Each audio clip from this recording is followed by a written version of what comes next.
Welcome back, everyone. Showing us how to transform mismatched frames into an expensive-looking collection to display our favorite photos is Paige. That's right. This is such a good idea. I have lots of photos, and you're right. I mean, the mismatched frames, they don't look great. I know, they don't look great. They don't look great. You're kind of going for that, but I also like the frames you can get like at the dollar store, the really cheap ones. Okay. But they do look cheap when you bring them home.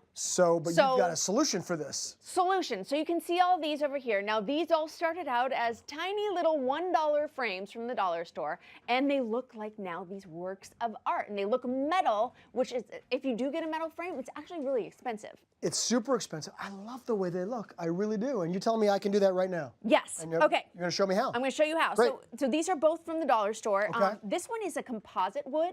Yes. So you're going to have to go a little easier on it, but we still do want to give it that distressed look. Okay. This is solid wood. Well, actually, it's plywood. You can see the different ply coming together there. So you can take the front of the hammer and hit it. You can take the back. And we're making the little distressed details. Look. Okay, yes, good. it's actually called a hammered look.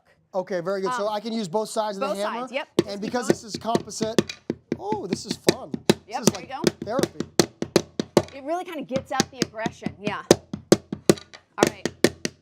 We keep going around like this?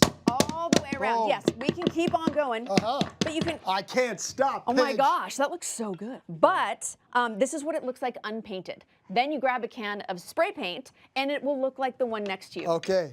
Look at that. Like this. Isn't that amazing? You see that? Yeah, that looks better. You can really see the hammered detail on that. Look at that. Look how great that looks. So, what kind of spray paint in particular? I know you said. Okay. Yes. You can use any color, but to get that metallic look, the expensive look, is get a metallic finish paint. Okay. And they sell them, and you can do rose gold, you can do silver, this is just regular gold, you can do bronze. They come in a variety of colors, but they're so much fun to use because this actually looks metal. It really does. And if you didn't pick it up and hold it and feel how light and inexpensive it is, you would think it was expensive. It's so that metallic finish, okay. If you could put that picture in there, Okay, that would be wonderful. We'll do that. And then I'm going to move on to this. And one thing I didn't say, and I really should, when you get these dollar store frames, oh, these are my friends.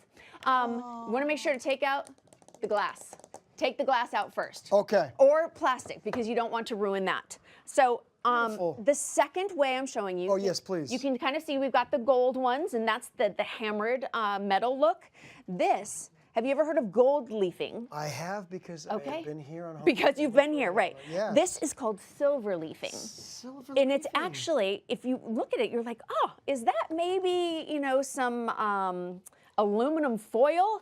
It actually kind of starts out like that, but it's very light and flimsy. Look at that. And will it tear as you're working with it? It may, okay. but that's okay, because you can even take little pieces. You can kind of see where I had little tears here and there, and I just added some more. But it also adds that sort of distressed look, that natural metallic look. I don't mind it at all. So I am going to take a little bit of this glue. Okay, what kind of glue are we using for this? This is Super 77 multi-purpose adhesive. I'm Now, glad this I is asked. a spray glue, yes. I like that. But actually, the kits that you buy will come with a different glue.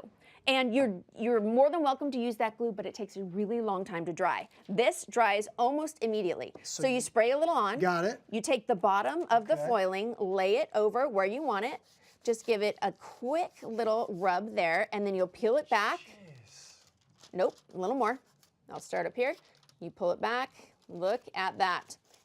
And do you see how kind of like there's little extra pieces? What I love about that is the imperfection actually adds to the authenticity. It does. And you can see that, and all we do is like just push it down. Oh, I love that, Paige. Yep. And we can go all the way around. You can do the outside of the frame as well. And you just use little pieces for different areas. If you've got like a little void or something, you can put a patch on top. You can. You put it on top? You can. And another thing that I realized is you can also use a paint pen. Beautiful. So if you need to fill in little areas, you can use a paint pen. But this, if you actually get real silver leafing or real gold leafing, that is really expensive.